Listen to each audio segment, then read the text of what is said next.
I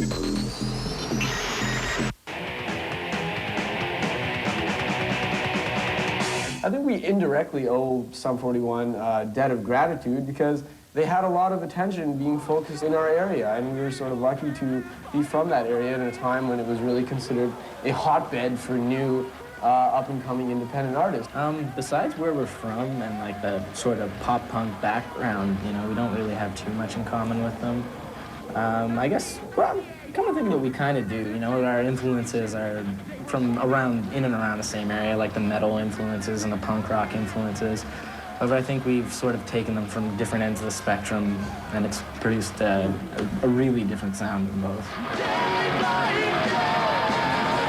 Well, first of all, let's get the record straight right now. We actually come from Whitby, Ontario, a small little town. Oh, was it boring? Oh, absolutely. It's what forced us into music, you know. Yeah. It's just so normal. I mean, there's this level of normality there. There's just, it's frightening. And I mean, I know I'm very lucky to have grown up, you know, in a middle-class environment where there was always food on the table. There was always, you know, an iPod in the bedroom if I wanted one or whatever. You know, I always had a computer. I always had a lot of things that people didn't have.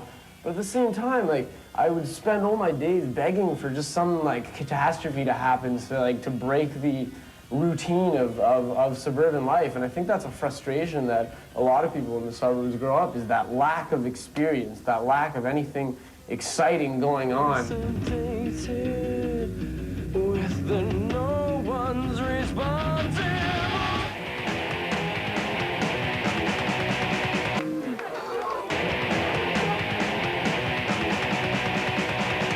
Underground Operations is a collection of people that are either stupid or naive enough to believe in a bunch of 14-year-old kids, and that's what we were when we were signed. So we owe them everything. I mean, they gave us the soapbox in which, you know, on which we stand and on which we communicate to our audience. In London, Mark Spicula, who put it all together, who co-manages us, he's got a lot of faith in the music that's being written, the music that's being produced, and the music that he's backing, and that's all you can really ask for, is someone to put faith in you, and there's nothing better.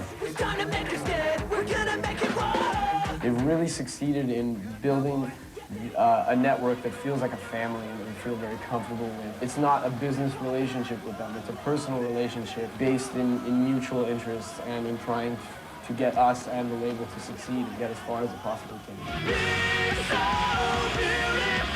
Growing up, when people said, do you want to go on tour with Death by Stereo, we'd be morons if we said no. So by accepting these opportunities that have been given to us and by acting on this chance or dumb luck or whatever it is that we've been given, we've sort of built, you know, the early stages and the foundations of a career for ourselves. Who wouldn't want to be playing music and making money and meeting people and doing, you know, the things that you get to do being involved in this industry?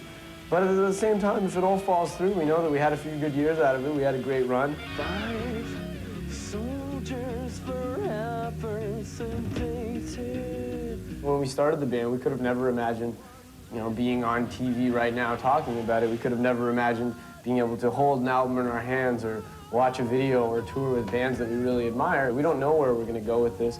We don't know where it's going to take us, but we enjoy the ride while we're here. Hello, I'm Brody Walker. And I'm RF. We're Protest the Hero. You're about to check out Blindfolds Aside from the album on The Pork Show.